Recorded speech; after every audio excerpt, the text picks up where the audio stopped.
Welcome, Pewter Report readers, listeners, and viewers, to another edition of the Pewter Report podcast, Energized by Celsius. I am John Ledyard from PewterReport.com. With me today is Matt Matera, also of PewterReport.com, and we've got a bunch of topics lined up for you today. No topic is more important than the topic with which fans would like to come to us with. So we are encouraging you to give us your questions today, and we will do our best to provide you with answers. We'll kick off today's discussion talking about the Bucs offensive and defensive coordinators and the likelihood that they may lose one or both of these coordinators this offseason / this coaching cycle to some of the job openings that are out there. And we'll talk about the likelihood we think of that happening. And we'll also talk about some of the other openings that are out there around the NFL, or actually who would fill the Bucs openings if they happened. And DC and OC were both open for the Bucs. Who do we see stepping into those roles? We'll talk about all that for you on the show today, Matt. And I'm excited to do it with you, man. It feels like I know you came on Sunday's show. Whoa. This happens to us every time. Yeah. Only when it's you and I think this one was intentional.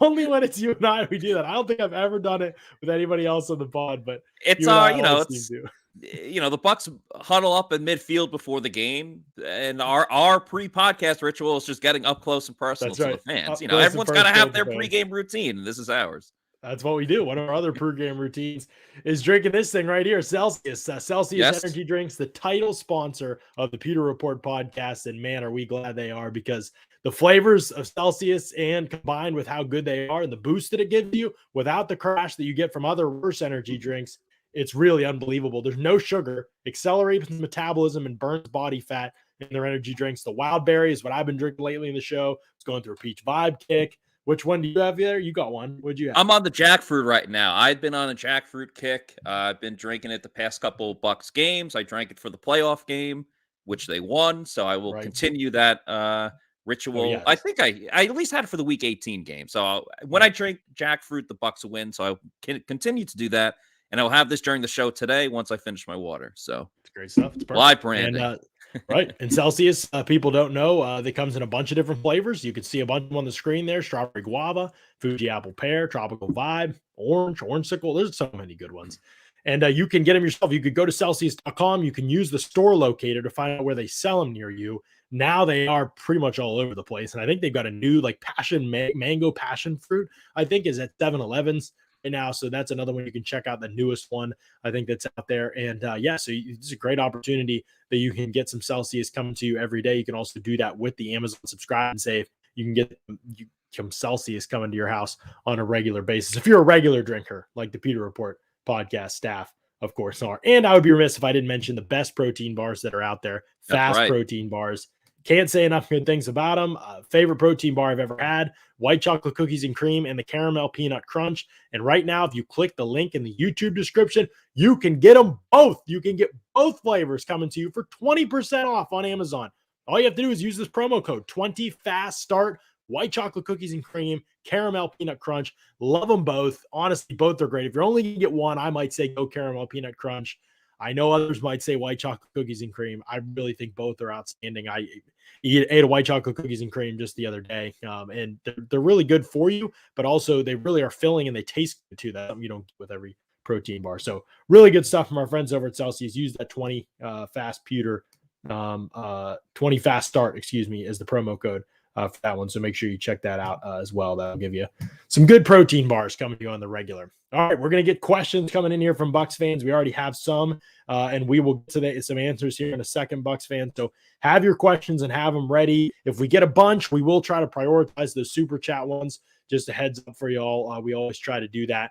That's what I was going to say. If you want to cut the line, yeah, do that super chat and we'll answer it. We're shameless. Yeah, we're shameless. We're shameless. You send us money and we'll put you at the top of the list.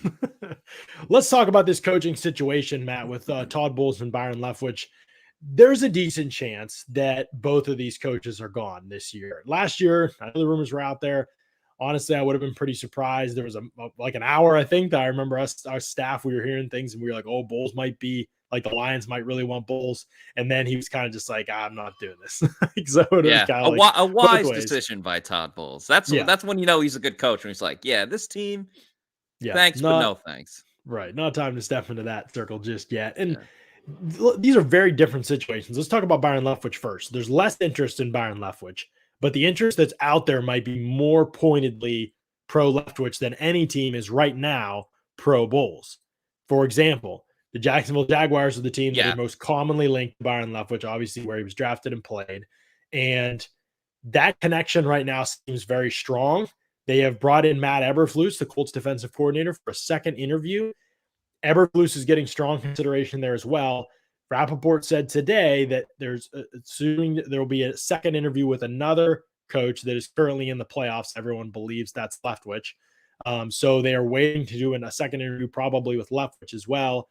Then it would be Leftwich and Eberflus as the top options for Jacksonville right now moving forward.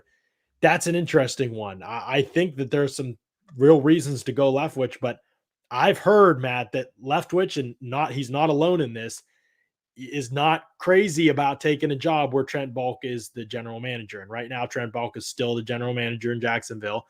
There is some real concern around the league about him. And so that could hold things up for Jacksonville if they are not willing to move on from him, which right now they've obviously not moved on from him. That could keep Leftwich from maybe pulling the trigger to go there and maybe keep him around in Tampa, because there's other teams that have been interested in him. I don't think he's at the top of anybody's list other than Jacksonville, though.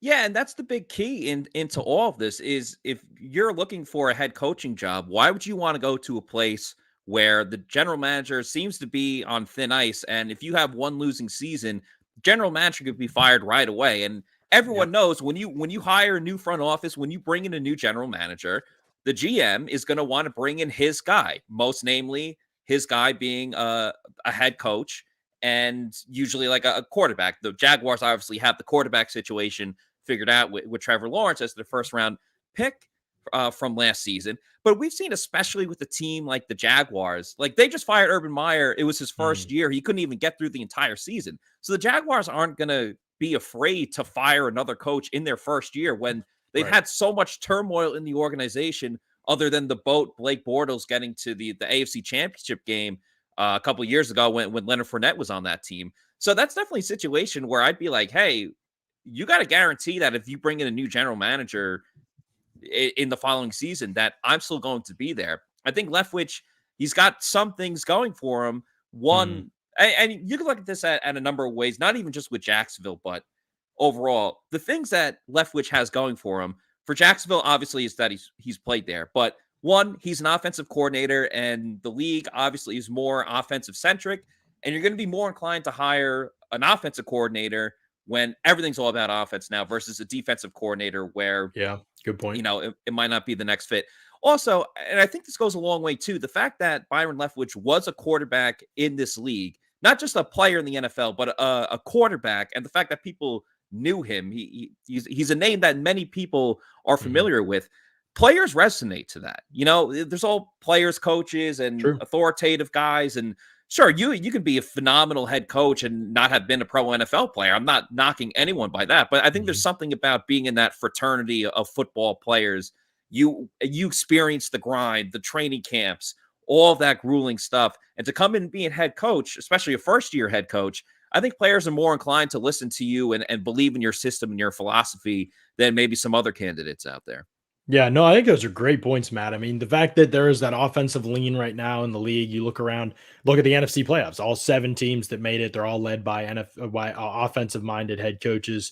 And in the AFC, I think 4 of the 7 maybe it was, and then 3 of the 7 maybe, and then there was 2 special teams interim, and you know, there was kind of some stuff like that. But you know, Belichick is a defensive guy who's had a long time offensive coordinator play. Same thing with Sean McDermott in Buffalo. They both hung on to Josh McDaniels and Brian Dable way longer than anybody thought they would. Those guys are in the coaching conversation every year. And it just goes to show, like right now, if you don't have stability on your offensive coaching staff in the NFL, you probably aren't a factor. Like that's just reality. Like there are not many teams that are a factor in the NFL without offensive stability in their coaching staff for whatever reason. And a part of the problem is teams are realizing, oh, we hire a defensive minded head coach. You know, Vrabel's a perfect. He's probably the best case scenario example, right? Like where he's had 2 OCs now get hired as other, you know, LaFleur and Arthur Smith, I believe, are both his, and they both got hired, you know, as other teams' head coaches. And Downing's there now, and Downing's getting looks now. So he might go through 3 here in the next couple of years. And if he can maintain a winner, that'll be great. He is by far the exception though, rather than the rule. if you have a defensive minded head coach and you're going through offensive coordinators, your best case scenario is usually more like the Steelers, right? Where like Todd Haley era ended. Right. Can you find the next up and coming offensive coordinator? Yeah, right. We're 8-8. We're in the playoffs, but no, we're not really a contender. Right. It's a very tough situation to navigate because you want to find the best qualified offensive guy if you're a defensive coach. But as soon as that guy has too much success, he's out the door and you already got to find the next replacement. So yeah, it's being a defensive minded head coach is really tough to navigate in the NFL. It is for sure. Michael Henderson, by the way, says if there are 250 likes on today's program, the NFL will suspend Aaron Donald for fighting. I don't see a lie there necessarily. I mean, it can't hurt to have 250 likes on today's program. A little close. And influence the NFL's decision. You never know what makes an effect. So I agree with Michael. Definitely. The Giants fired their head coach due to social media outlash. So I mean, the Jaguars might fire their GM due to social media backlash and all the Jaguars people on Twitter changing their avies to clown faces. It could. That will have an impact on Leftwich situation, though. I think if Leftwich could pair up with a GM that he could trust, he would do it. I think, Matt. Here's the hang up. I don't know if that's going to happen in Jacksonville. And so I don't know that he knows what he's going to do. And I'm saying this somewhat guessing from the situation, somewhat of what I've heard from talking to people. So I don't know what and I also don't know how the Jags feel about Eberflus. They may actually end up liking Eberflus more than they like Byron Leftwich. I'm not sure about that. I just know they like Byron Leftwich. I think everybody knows that at this point. But they really seem to be the only team. And if you're Leftwich and you're like, okay, I'm 41, I've been an offensive coordinator for 3 years, I'm going to get to coach Brady for another year at least probably, and my name will probably remain hot in the coaching cycle next year. I don't think that's going to fall off. Bucs are probably going to be – Arians has pretty much had a top 5 offense every year he's coached anywhere in the NFL. So it's a pretty sure bet with Leftwich that'll happen again and Brady back. So I don't think he needs to feel pressure to take a job, in my opinion, on a very unstable organization. I know he played there, but Jacksonville's not very stable. You mentioned the GM. I think keep him for a couple of years. But if they fire Buck and they hire a new GM, he probably has no say in that process. Whereas if he goes into a place clean, like a Minnesota situation this year or Chicago where they're hiring GM and head coach, he can kind of marry up with the GM he feels like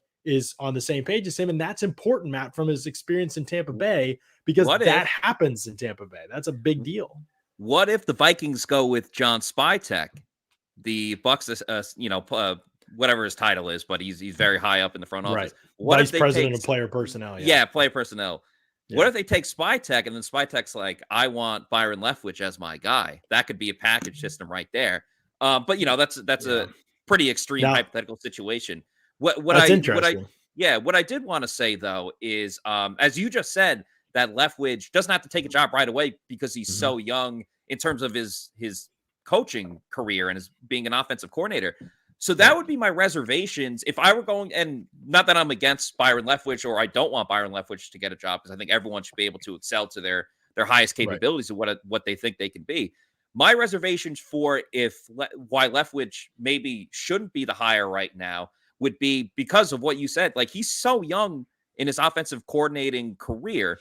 Like, he had the brief stint as the interim offensive coordinator with the Arizona Cardinals when that was just, complete mishmash. The team wasn't going anywhere and everyone was going to clean house. And then he comes straight into a situation. He had 1 year with Jameis Winston, and then he's had Tom Brady as his quarterback. And so you can't take anything away from the fact that the Bucs have had some of the highest scoring offenses since Brady has been there, and Leftwich has been the offensive coordinator. Before, even with Winston, Yeah. And, even this year, they were number 1 for a very long time. I believe they ended up second because, the New Orleans game kind of screwed everything over. But I would almost, if I was looking at Leftwich and I'm thinking, let's just say the Jaguars, hypothetically, he's coming to the situation. Yeah, Trevor Lawrence is really talented, but he's still, he's going to be a second-year player that still has so much time to develop. You could make the case Leftwich hasn't worked with a guy that he had Jameis for 1 year, but Jameis was already, he was on his 5th year. Right. You're coming into a situation where Leftwich hasn't really been in that situation where he's had to mold and really help a young quarterback progress in his career. And can he take that guy to the next level? Where if you're looking at, let's just say, the Bills and the offensive coordinator Brian Daboll that you mentioned before, he took Josh Allen from the beginning and made him the stud quarterback that he is now. Or even obviously like Eric Bieniemy is the offensive coordinator for the Chiefs, has been mentioned for several years now.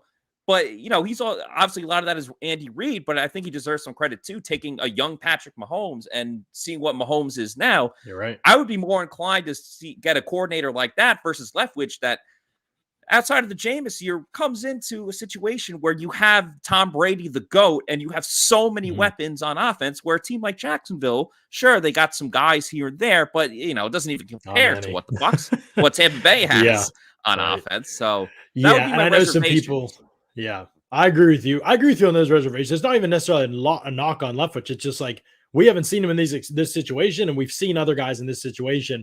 Like, to me, if you're Jacksonville and you're not seriously considering Brian Daboll, you're crazy. I don't even know if they've interviewed Brian Daboll. Like, they're crazy to me. Like, to see what they did with a quarterback who's physically a lot like Trevor Lawrence, but was actually further behind, probably mechanically and mentally, than where Lawrence is when he got drafted. And certainly in terms of facing upper level of competition, like, Josh Allen was further behind than Lawrence in a lot of ways, and they built him from the ground up, and he went from a bad first year, kind of disappointing second year, to really, really great third year, and now an awesome fourth year too. Like, that's the kind of trajectory you need to be on as you build the team around. You need to be following the Bills model if you're Jacksonville, and Daboll has the track record of doing that. Now, that doesn't mean Leftwich can't do it too. It just means we just haven't seen him in that situation, which is like, I feel like Leftwich should have a little bit more seasoning because he's only been a full-time offensive coordinator for 3 seasons. And, it's not his fault. You start when you start. But again, some other guys who've been there for longer and the situations they've been in, I think there's a case to be made for those guys. I agree with you. And I think the Jaguars and the Bears are the only teams to interview Leftwich. Correct me if I'm wrong, somebody in the chat. It's hard to track these things. All the sites have different results, and we've written about all of them, but we should have a tracker up maybe for ourselves. But I think Bowles is at 4, and I think Leftwich is at 2. But somebody correct me if I'm wrong, if they have evidence that he's went somewhere else. Let's talk about Todd Bowles for a second, Matt. You mentioned the Vikings situation with John Spytek. The Vikings are currently, to me, the Vikings are the most likely landing spot for Todd Bowles, in my opinion, for a couple reasons. I think they want a true leader, a veteran leader who players will love and respect. At the end of Mike Zimmer's tenure, most of this is out there. Some of it's talked about behind, but at the end of Mike Zimmer's tenure in Minnesota, there was a lot of bitterness. Like, players and him didn't necessarily see eye to eye. He had been very, very hard to work with, and that had kind of gnawed at players over time. I think Todd Bowles has a sterling reputation in terms of his relationship with players. He's soft-spoken. He's a little bit more gentle about the way that he goes about things, I think. He's laid back personality. It's a very different personality. He's a funny guy. You wouldn't notice it in the press conferences, but every now and then he'll put in little quips that are very funny. He had a funny thing about winning the lotto, but also, like, off camera, Todd Bowles is a very funny person. He's got a dry sense of humor, but obviously, that's something that players would certainly not have a problem with their coach. Yeah, and I think good guy. They don't have like a quarterback in waiting. I know they drafted Kellen Mond, but that doesn't seem like very likely to work out. And so I don't think they have really a guy right now. Like, they have Cousins for another year. They might trade him depending on who their new GM is. This could be a Spytek Bowles marriage situation in Minnesota, in my opinion. They could look at what the Bucs did and look at some of the ways that Spytek is kind of behind the scenes. Bucs fans might not know, been incredibly resourceful for the Bucs. Like, his ability to go and help Jason Light find players in season that can help this team. I mean, you can think back over the last couple of years and think about all the players, but he contributes there. He contributes to the draft as well, especially the later pick. They've hit on some of his guys, kind of quote unquote, in the draft. I believe he was a big Cam Gill guy as well, if I remember from his conversations with Scott. And, he just has a really good eye for talent. The Vikings have interviewed some guys like that, and they've interviewed some no scouting experience, very analytic minded, more math oriented, cap managing, team managing, personnel managing, not necessarily scouting type GMs. And so they have to pair them with someone with more scouting experience. Both models are very intriguing to me. I don't think there's just one way to do this thing, especially because the second version of a GM I just described is a fairly new commodity around the league. We've seen some teams have success at it and some teams not. And so, I don't know what the Vikings are going to do. And from Vikings people that I talk to, it really depends who they hire as general manager. So if Spytek is hired as general manager for the Vikings, then I think it becomes like Bowles probably becomes a top option. Because if you're Spytek, you might love Leftwich, and maybe I'm wrong. Maybe Spytek and Leftwich are tight. Maybe they're boys. But if you're Spytek and you're going somewhere, you're like, all right, this is my first chance of being a GM. You might want a coach that's done it before, that you know isn't going to be surprised by the job, that you kind of know what you're getting a little bit. Now, Bulls wasn't very successful in New York, but they had a serious talent issue as right. time And went on there. their first season, Todd Bowles' first season as a head coach was actually, I believe, record-wise was his best. The 10-6 was that the 10? The Jets went 10-6, and they didn't make the playoffs because Ryan Fitzpatrick threw an interception on like 1st and goal at the 5-yard line. He threw an interception. The Jets had to win in Buffalo to go 11-5 and get the wild card, and they didn't because of that game. But I think I actually like the fact that Todd Bowles, like, I would use that as a positive for Todd Bowles, that he does have head coaching experience. I understand it didn't work out, but let's face it, none of the coaches have worked out in New York for an extremely long time. So I think that's something to be said more about the Jets franchise than it really is Todd Bowles. And I think Bowles, again, going into that situation, Minnesota quarterback situation, they have to find out, but you got pieces there with Justin Jefferson and Dalvin Cook. So you got you got some framework there, and then Bowles will obviously have his entire imprint over the defense and get improving things there. And honestly, going to the NFC North is not a bad place to wind up. Like, obviously the Packers run that division, but Aaron Rodgers has a ton of strife with that. Once Aaron Rodgers leaves, it's an open playing field for the NFC North. The Bears are not a good team. They're looking for a head coach. Sure, they have a quarterback that they hope that can become something. Right. Detroit, we obviously know, we all love the head coach, Dan Campbell. Players want to play for him. But, they're a mess too. Right. They're not going anywhere anytime Talent-wise, Chicago and Detroit are near the bottom of the league. Yeah, absolutely. Yeah. So going to Minnesota, if you can hope that Aaron Rodgers leads the division, that's wide open, and that's a really enticing, no pun intended, to Mike Tice, who used to coach the Vikings. But that's a really intriguing opportunity right there. It's well done.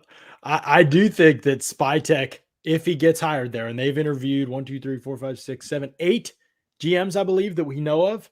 I do not know where he ranks in that group, but I would imagine whoever that GM that gets hired is pretty important in terms of, because they're going to let that GM, for sure, from basically people I've talked to, that GM will have a heavy say in who the next head coach is. This won't be a Raiders-like situation where Gruden becomes head coach and then decides Mike Mayock's going to be his GM. They're going to do a GM to coach.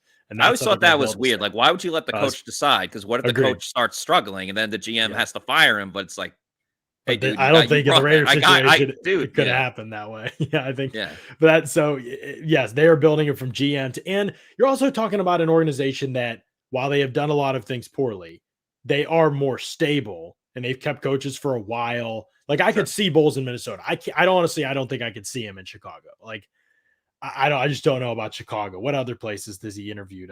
Did he interview with the Giants? I don't think he even interviewed with the Giants. Giants have hardly interviewed anybody yet. Yeah, well, because they just fired Joe Judge later after they said that they were keeping him. So they're a little behind. They're trying to get the GM situation figured out. I don't think Miami has really been linked to. Jacksonville, Chicago, and Minnesota for sure for Bowles. And again, Jacksonville, like, man, if you got the options, you're not picking Jackson. Like, Minnesota's the most stable environment. And also, if you're Bulls, do you want to go somewhere and work and have a rookie or a second-year quarterback like Chicago or Jacksonville? I just don't know if you do. And if you move on from Cousins, you can have your clean slate. They could be back. Yeah, but they could be back in that situation if they're done with Kirk Cousins and then they look for a quarterback. But they could get their quarterback too. And maybe it is intriguing to him to work with Lawrence. Maybe that's really important to him. I could see Bowles going somewhere where he's like, you know what? Minnesota's kind of been built on defense in the run game. And that's kind of, even though he's with Arians now and it would be a big change, I could see him saying, like, that's kind of what we want to be. I mean, you remember him in New York. I don't remember when he was there, who was even their quarterbacks at that point in time. Like, he probably wanted to run the football, if I'm remembering correctly, in New York. Yeah, the Jets, since Rex Ryan was there, they always want to run the ball. So his first quarterback was Fitz. And then they had Fitz the next year, but there was that whole there's a whole contract thing. Like, the whole summer, it's like, will Fitz resign? He ended up resigning. Then after that, who they had that, like, Christian Hackenberg was in there for a very, very hot second. That was probably one of the worst picks in franchise history. That was horrible. And then I think he was there. I think his last year, I would have to look it up, but I think his last year was like Sam Darnold's rookie year or something along those lines. So Bowles went through a couple of different quarterbacks. So he's definitely well-versed in that situation of going through different quarterbacks, trying to find the right one. He hasn't necessarily found the right one, but, it's a new day. And second time around, you learn so much more being a head coach. Right. I agree. Good points here. Let's wrap up this discussion with some questions from people. Michael wants to know what potential replacements are currently on the staff. This is a good question. This is a hard one to answer. We kind of know defensively. We have reported for a while now, and it's mainly Scott, to give credit where credit's due, has reported for a while now that if Todd Bowles were to leave, Larry Foote, who's the outside linebackers coach right now, would likely take over as defensive coordinator. He would likely be promoted. Now, if Bowles could try to take Foote with him, and he could be Bowles' defensive coordinator, but being a defensive coordinator to a defensive-minded head coach is typically not as great of an opportunity as just being able to run the defense, which I believe Arians would let him do in Tampa Bay. And obviously he'd have a good team, where most of the places Bulls are going, it's probably going to take a little bit of time. Right. And so that could be a big deal for Foote. So I think he'd be crazy to leave guys he knows as he gets to be a DC for the first time. It'd be different if he was, had done this 3 times and was going wherever he wanted to be. But like, he's got to, he's going to stay in Tampa Bay. So I would imagine Foote would be the defensive coordinator. Offensive coordinator becomes trickier. I think Scott's pretty convinced that it would be Kevin Garver or Thad Lewis, he said, has an outside shot at. That one surprised me. He told us the other day. I don't know. He'd have to be on here to talk more at length maybe about that one. I think, is Lewis like an assistant wide receivers coach right now? I'm trying to remember his exact title. It's something. They like him, but to go right to a play calling role without even being a full-time position coach would be a big move. Yeah. 2 things I'll say. The Larry Foote thing I would absolutely love, because we've only gotten to speak to Larry Foote a couple times during the season, but he's very out and open, kind of like how Bruce Arians is, where, remember, we were asking him about why Joe Tryon-Shoyinka hasn't gotten as much time, and he essentially said, well, the guys that get paid the most, they get the first opportunity, which is why like JPP was getting so many snaps and Joe Tryon-Shoyinka wasn't really seeing the field too much. So from that perspective, I would love just the fact that he's very out and open and will probably tell you like it is versus trying to sugarcoat some things. Kevin Garver, what I will say, it's tough with the Bucs because, it's really just been Leftwich calling plays. We haven't really seen too many other guys. Like Bruce Arians obviously used to call plays before he was the Bucs head coach. I will say, though, just being at practice every day, every single practice while guys are warming up and stretching and stuff like that, Byron Leftwich is always walking laps around the entire field. And usually one of the assistant coaches that is walking with them side by side is wide receivers coach Kevin Garver. So I'm sure at some point they talked about what's it like, play calling, just gaining wisdom from Byron Leftwich. So I think Leftwich, I wouldn't be shocked if he has taken Garver under his wing, and that's why he could be the next guy in line. OC's trickier. Like, this is because it could be those guys that we mentioned, or Goodwin was technically the OC, I believe, in Arizona for Todd or for Bruce Arians, but Bruce Arians called plays, so that could be the structure again. Like, they could just say, what, Brady's near the end, 1 or 2 more years, we could bring in a totally new play caller for him, or Arians, who's probably involved in the process to some degree now, at least, could just be he is the most familiar with what Brady wants, where Garver's been working with wide receivers all this time. And it's the easiest transition is just for Bruce to call plays again. Goodwin can act as the OC in a lot of personnel ways and still in a lot of duties, just like he did before. The structure's familiar with the coaches that have been on the staff. So that could be how they do it too. And he could remain assistant head coach, I guess, as well. Before, I think in Arizona, Scott told me Tom Moore was the assistant head coach, I believe, there. And, I forget what his exact title is now, like consultant or something like that, or just OG or something like that, basically for Tom Moore. And so the OG of the coaching staff. Yeah. Right. I like that. So that could be a possibility too. So Goodwin factors into this as well. OC's a little bit less clear. One thing we have not said was, will there be an outside hire at those positions? Do not believe so. Outside hires to fill some of the position groups, maybe. Thad Lewis, is he working with receivers now? Am I remember that right? He's the assistant. Yeah, he's the assistant receivers coach. So makes sense. He used to play quarterback though back in the I believe played quarterback in college. He was for Duke. Yeah, for Duke and for the Bills. Yeah. So I think Thad Lewis would become the wide receivers coach, would be my guess. Just if I'm guessing. For Kevin Garver, and then he would be on his way to kind of working up too if Garver got promoted. We'll just see. Offense is a little bit harder to figure out. Defense, I think, would be pretty seamless in terms of that move would happen. The other part of it that's interesting is if Bulls leaves, Casey Rogers, the Bucs defensive line coach, who I think is excellent, might go with him. He was Bulls defensive coordinator, right, with New York. With the Jets, he was. The Jets. So that could be another factor. There might be a ripple effect, and Bulls also could try and take an offensive-minded guy to be his offensive coordinator from the Bucs staff. it's possible. I'm not even saying these things are likely necessarily, especially if the Bucs are looking to promote somebody. That's the thing. If the Bucs are looking to promote somebody to OC and Bulls wants the same person, you're freaking crazy not to stay Right. with Yeah. the Why Bucs. would you leave this situation? Right. Especially Like offensively, if Tom Brady is still there, like, oh, yeah, I could be the offensive coordinator for Tom Brady. Like, in a couple I years, don't I know. could get hired like Byron Leftwich. Right. Like, yeah, you have to have some. So I'm not too worried about the coaching staff getting raided, but for somebody like Rodgers, it is more likely than somebody like Garver, I think, in a lot of ways. So some things to keep in mind there. Okay, we had an extensive conversation about that. Here's the last part of that dialogue. Okay, Matt. Who do you think the Bucs would be better losing, either Bulls or Leftwich? I know some people think that, so we've got to throw it out there. And is there one that you'd rather lose over another? There's like so many things. At the end of the day, I both think they're good coordinators, but there's so many things about both guys that make you want to just slam your head against the wall. I think. See, like, here's the thing with Todd Bowles, man, is we've gotten so mad about playing JPP so much and blitzing too much and playing this soft coverage. But I think a part of me just feels like Bowles plays this rope-a-dope, which is crazy because it's insane to do it for a whole regular season. But he plays this rope-a-dope in the regular season. And then they just turn it on in the playoffs like they did last year and essentially against the Eagles. And it's like, where was this all season long? Is he really just saving his best for the defense? Man. But and then Leftwich, we've obviously had so many things we were frustrated with him.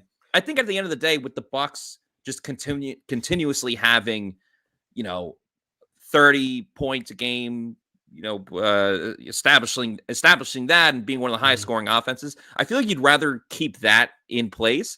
So I think the Bucs would be not better off, but if they could afford to lose one, I think they could lose Bowles and bring in a different defensive coordinator who might do some of the things that, we have been asking for.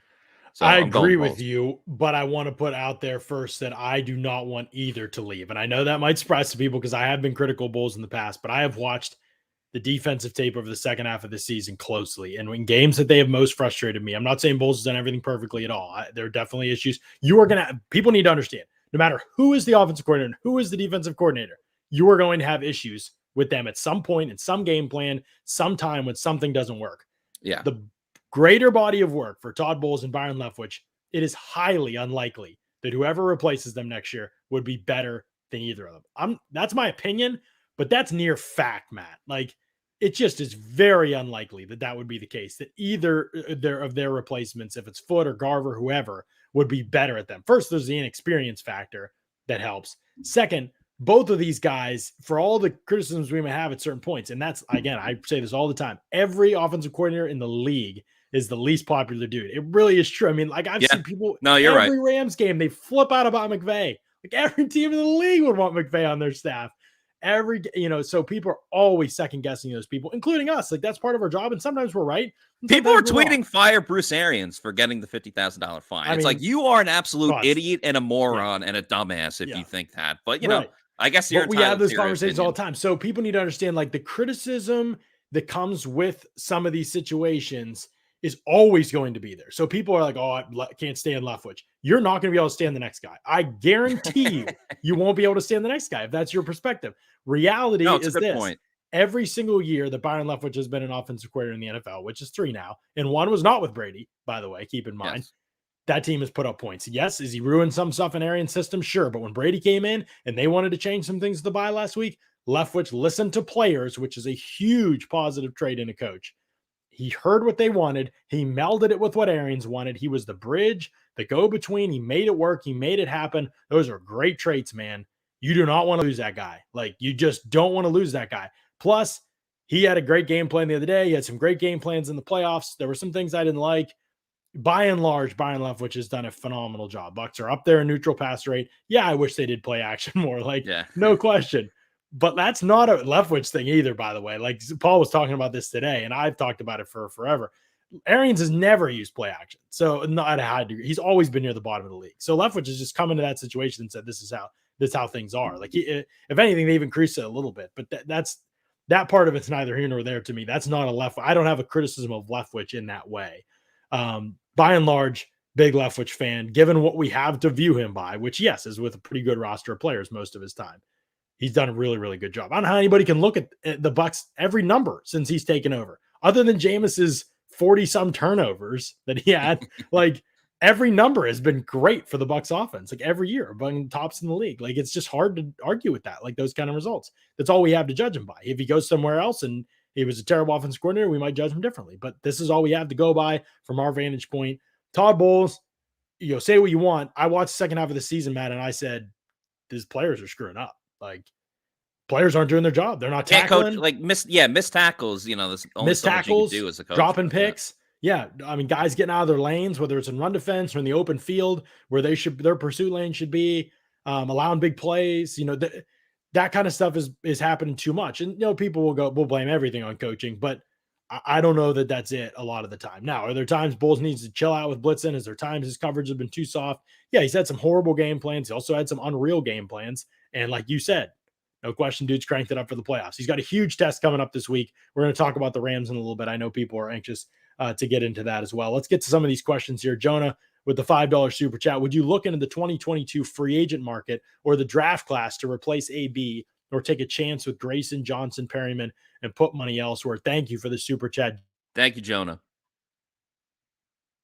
No question for me, Matt. And then I'm curious to your take. I think the wide receiver 3 position is important this offseason.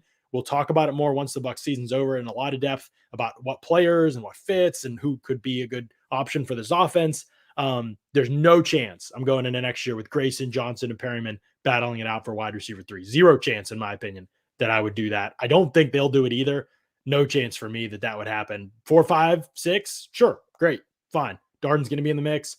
Scotty will be in the mix. Those 5 can battle it out for 2 spots. It's 3 spots, I guess, if you're keeping 7 and somebody's on the practice squad, whatever, however it works. No question. That's fine with me. But wide receiver 3, you need a baller. Like, you need to go get somebody. And that's where, in my opinion, it doesn't mean it needs to be a huge expense. I mean, AB wasn't a huge expense. There's good, solid, reliable veteran player you could put in that role. They don't need to be a star. They need to be able to do 1 or 2 things well. I'll talk about some of those things probably in the offseason. But to me, I'm trying to. Now, the draft class is an option too. I don't want to. I just realized I misread Jonah's question here. The draft class is an option too, for sure. If it's a rookie, I'm fine with that. And it could be their first round pick. Wide receivers, there's usually a deep group. And in this class, it seems to be as well. So I'm very open to it being their first pick too. Yeah, so I think I would actually lean towards the going the draft class, just because, like, you're already going to have to re-sign Chris Godwin. And we're all in agreement that it's more than likely that Chris Godwin isn't going anywhere. He's going to stay with the Bucs. But at the end of the day, you're still going to have to pay him. And we've talked a lot about a lot of the other guys that they still have to pay in free agency. Hopefully Jordan Whitehead comes back. They obviously just extended Vita Vea. But at the end of the day, if you're going to sign a big name wide receiver that's already in-house with Chris Godwin, it's going to be tough to get another big name or, serviceable guy in free agency. So I could see them signing a wide receiver, but how there's always waves of free agency. There's the first day of the year when it's the new, in quotations, new NFL season, and you see all the big names off the board. I don't think you'll see any of those guys. Second, maybe even third wave of free agency, you might see a wide receiver that could pop up that's been a solid number 2 receiver somewhere else, come over to Tampa Bay. Or if they go through the draft, which again, I said I would probably lean on more, first, second, or maybe third round, but an early draft pick at wide receiver for the Bucs to solidify that third wide receiver and, become that offense that they wanted when Godwin and AB were healthy. I really agree with you. I misread this question and answered it very poorly. I'm sorry, Jonah. I completely agree with Matt. This draft class is the way to go, wide receiver, in my opinion. I will have better takes on which wide receivers as we get out of the season and into the draft. We'll be able to watch some of these guys go into the Matt and I will be at the Senior Bowl as well, so we'll be able to take a look at a lot of these players here in a couple of weeks that are seniors in the class. Seems like this draft class in general is terrible, and the wide receiver class is good. There's some position groups that are good, that are better in this class, and wide receiver seems to be another one that it's another year where it's going to be pretty deep, good class of receivers. I think there's a good chance you can find somebody of value into the first round, maybe in the second round. Tons of good wide receivers are going in the second round recently. Who knows if that'll be a trend that continues. But the other good part about this, in terms of looking at wide receiver, you're right that they don't want to go spend a lot of money on any position other than re-signing their own guys, probably in free agency. The good news is that they really probably don't have to, Matt. Like, this is, everybody's going to look and say, oh, can the Bucs re-sign everybody? It's not really going to be a concern, in my opinion, in terms of cap space. The only question is going to be if they see the players as valuable enough to re-sign. Chris Godwin and Carlton Davis, I don't think that'll be much question as long as Godwin's recovery is going well. I think those guys are going to be back. We've talked about that. Nobody on our staff really doubts that those players will be back next season. And one form or another with Davis, he may get tagged. The question marks then become like Jensen, Kappa, Whitehead, players like that. And then it becomes a question of value, what they're getting in the open market, but also value. But even if you lost Whitehead, you have Edwards, is a really good player. Antoine Winfield, yeah. Yes, and you can, safeties are cheap. Like that is a cheap position to fill, generally speaking, compared to other positions around the league, compared to like a wide receiver 2 or even a wide receiver 3 in a lot of situations. So the positions they need to fill are not very expensive. The types of defensive tackles they need to sign. If Sue were to retire and McClendon were to retire, I don't think Golston's going anywhere. He'll be back, I'm sure. But again, the types of defensive tackles they'd be looking for, not going to be an expensive player to sign. Same thing at guard. If you want to go, teams are finding guards that start for them all season at the end of the year, every year. It's not hard to find a guard that can plug in. And again, they have a guy like in-house with Stinney, or if right. They really trust like they have Nick some Leverett options in house. Develops more. Yeah. Hainsey could be the starting guard next year if he develops. They have a great option there. Stinney, there's competition there. Both those guys I think would be fine if they had to do it for a season. This offensive line they have 4 great players around them. You can, that's not a hard fix, not an expensive fix. So even if they lose people, they're at pretty low value positions. They're not going to be paying a premium. And Brady is your quarterback. Kappa, he's a good player. He's a solid player. He's not an elite player. Like losing him is not going to kill you in the run game or pass game. And so a lot of these are cheap fixes. The positions you really go into the draft, in my opinion, need, let's evaluate corner and see how the year finishes out. But I don't think you need it. You're probably okay at safety. If you lose Whitehead, it may be a priority at some point in the draft. But again, you're probably not looking for a starter. Veterans are very cheap. If you want a veteran third safety, Andrew Adams is probably going to be a cheap re-sign. They love him. He's obviously done very well when he's called upon. I don't think it's a stressor position. Defensive tackle is, but Scott told me he's watched a ton of these guys already. Yeah. Hates the D tackle class, thinks it's absolute trash. So we'll see. He didn't like it last year either. Right. Yeah. And he looks right, because everybody in the league basically that got drafted sucks at defensive tackle. Looks like a terrible class of rookie year. So defensively, they're not, edge again, you have you have your starters next year. And if JPP's back on a cheap 1 year because he has surgery and you don't sign him again until the summer, and then Anthony Nelson's your third guy, I think you're fine. So you could draft best player available at those spots and be even better, but you don't need anything yet on the defensive side. And on offense, you could go into the draft, same thing. Like running backs, you can find anywhere. They like Vaughn. Bernard could be back. So like, again, they feel like they can fill out. The big question is who's the wide receiver 3? Because there's not anybody on this roster that I believe is wide receiver 3 next year. And there's not enough money to go out and sign a real quality veteran. So use a high pick on one, have a wide receiver cheap for a while that helps complete that trio. That's what I'd be really excited about, using a wideout or using a high pick on a wideout in this draft. I'm going to be all about wideout in this draft, Matt. And John, let's not forget too, players want to come and play with Tom Brady now. So Tom Brady is your ultimate recruiter. And since he's been here, there have been veteran signings that have happened late in the summer. For example, Leonard Fournette, when he got cut by he got cut by the Jaguars, but they signed him like a week before the season. Then you had Antonio Brown signed in season. And then this offseason, I could be wrong, but Giovanni Bernard wasn't signed until, again, like that 3rd, 4th wave of free agency. So like the safety position, again, if Whitehead is gone, that seems like a prime situation where they get a guy maybe a couple weeks before training camp starts, but he's a veteran guy that, sure, maybe he'll give up some assignments, but he'll get you a couple of interceptions too, because most veteran defensive backs that stay in the league for a long time but move around to a couple teams, sure, they might miss some coverage assignments, but they're usually, I know they already have a ball hawk with Mike Edwards, but they're usually guys that create turnovers, and that's why they're still in the league at this late in the age. So safety would definitely be that old veteran position that they signed late in the summer next year. Yeah, it definitely could be. You see good players getting picked up late all the time. And Eric Weddle just got signed off the street and played 19 snaps. After what, 2 years? After 2 years. That's absolutely crazy to me. I wonder, how has he just stayed in shape? He's retired. Like, it wasn't like he was like 25, 26 and like phased out of the league, but has been like training he retired. Like, maybe, how do you stay maybe Bob, shape? Maybe Bob Sanders will come back if he's healthy. Heck. You know, man, he was a fun player. My God, he was awesome. He was just he was always hurt, but yeah, he was awesome always hurt. But oh my goodness, he was so much fun. They talk about it potentially putting him in the Hall of Fame. I'm like, look, I love the dude, but he barely played. I know. That'd be a good list to make, like best players that were awesome but were just too hurt to play consistently. That'd be a good list for someone out there can make that list. Bob Sanders would be on. Might be a little off-season pod for us, summer pod for us. Yeah, the one that got away or something like that. We'll work. Injury reports are out. Shaq Barrett, full participant today. Giovanni Bernard, limited participant. Tom Brady did not participate today. He was resting. Levante David. Where was he? I don't know. We spoke to him. That's right. Levante David was limited again. Mike Edwards full again. Cyril Grayson also did not participate again today. Not great. Ryan Jensen was listed as did not participate. They were actually, you actually did a good job with this, Matt. You were on it. You said, Ryan Jensen did not practice today. And some other people out there, actually, I would name names just jokingly if I remember. I don't remember who, but I know some people said that he practiced today. And I was like, listen, he was out there. He was out there. Well, okay, so here was the confusion. So people understand. So all the offensive line had already been out there for 10 minutes. And I'm talking about the starters, Ali Marpet, Donovan Smith. They all walked out, Alex Kappa, they all walked out. And when all the offensive linemen come out, they all walk out with their helmets. They had their helmets in hand. They had already been practicing for like 10, 15 minutes. Then Jensen walked out. And when Jensen walked out, he was in his jersey, which is why it could be confusing that, he's wearing his jersey. He's practicing. Right.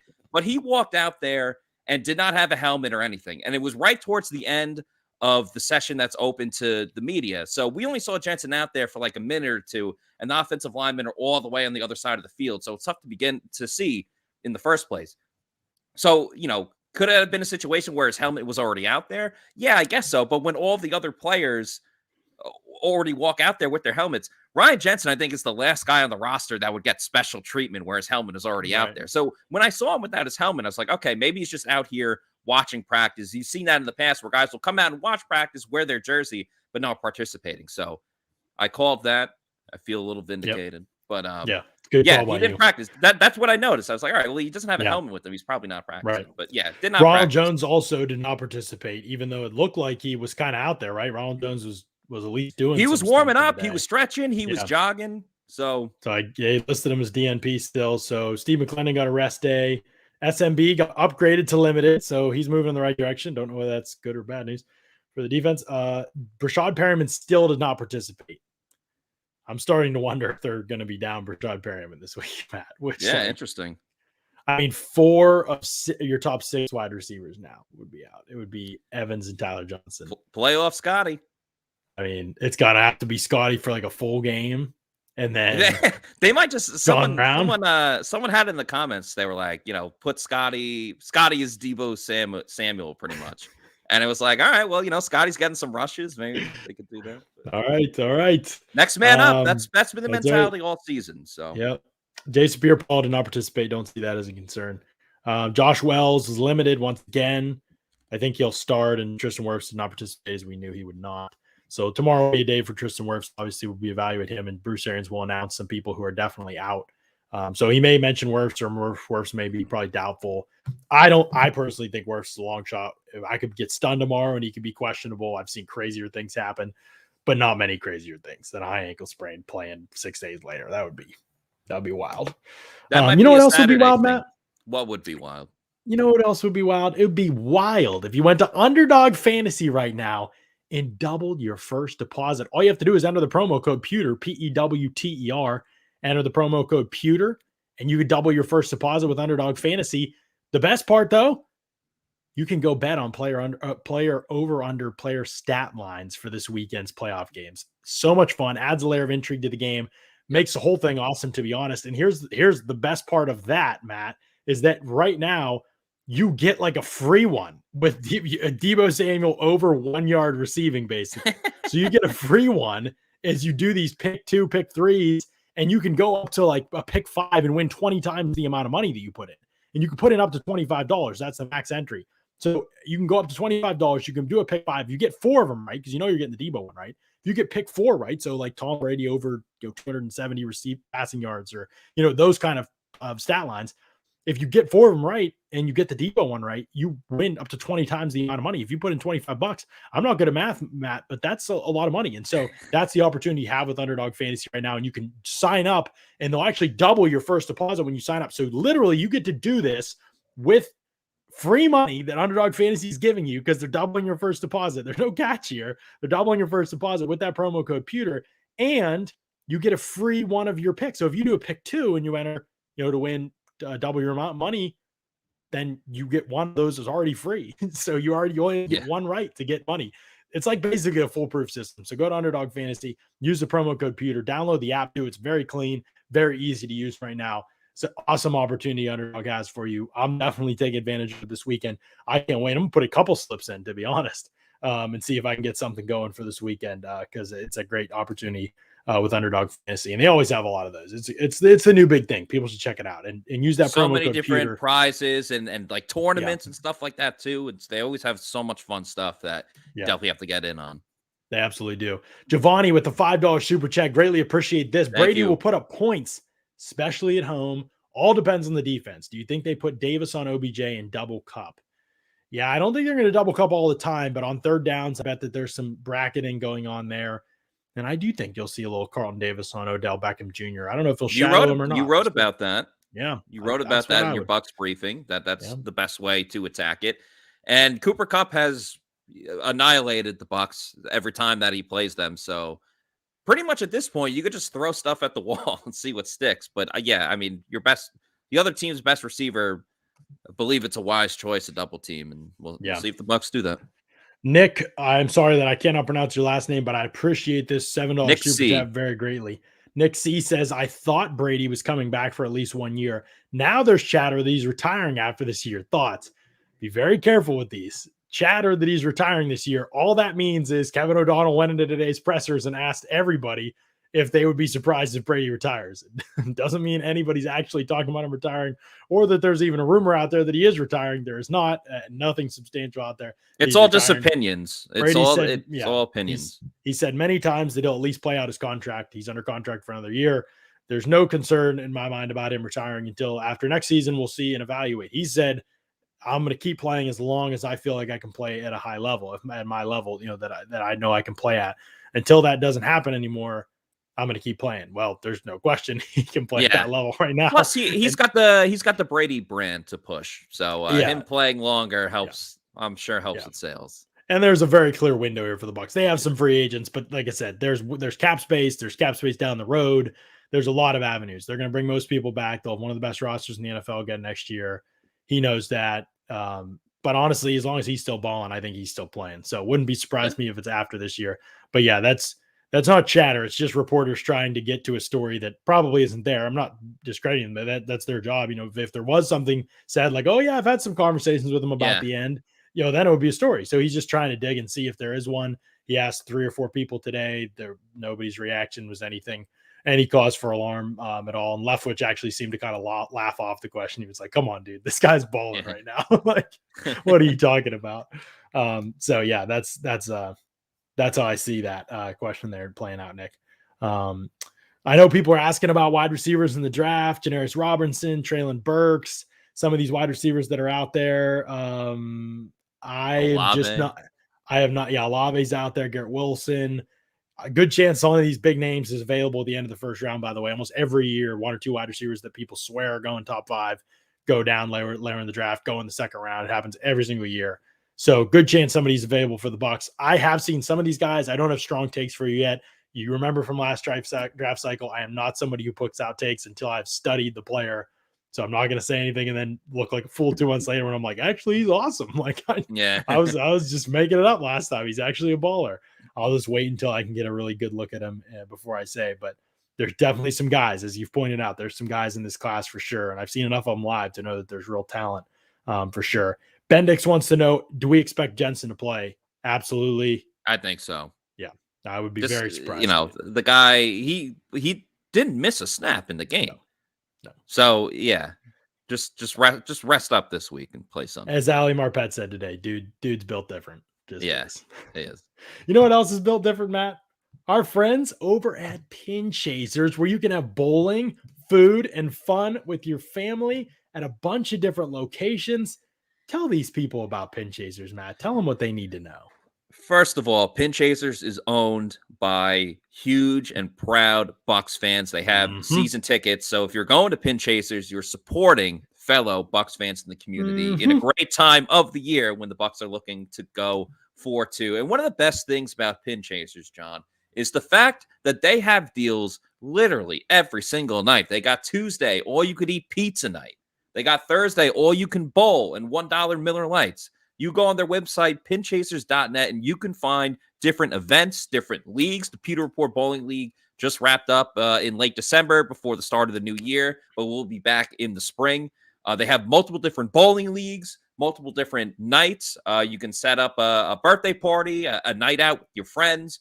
The food is very, very underrated. They got pretty much anything you want, you could ask for with food and drinks.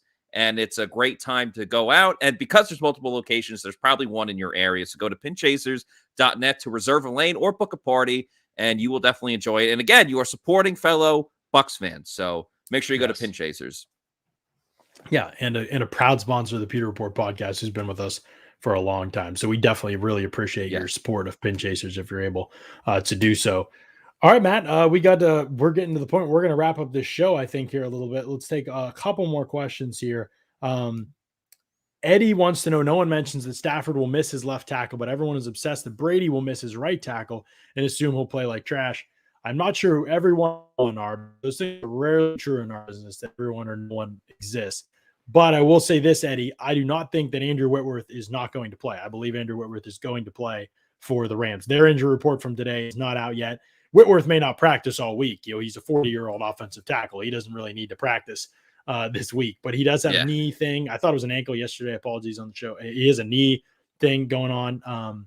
But yeah, I don't know why people are assuming he won't play unless I missed a comment. I haven't seen anything suggest he won't. He went back into the game against Arizona Cardinals and fell fine and showed him on the sideline several times. He looked like he was not dealing with a tremendous amount of pain. Looked very different from the way Tristan Wirfs looked. Let's put it that way, since you're comparing the two situations, Eddie. So I do think it is a big difference.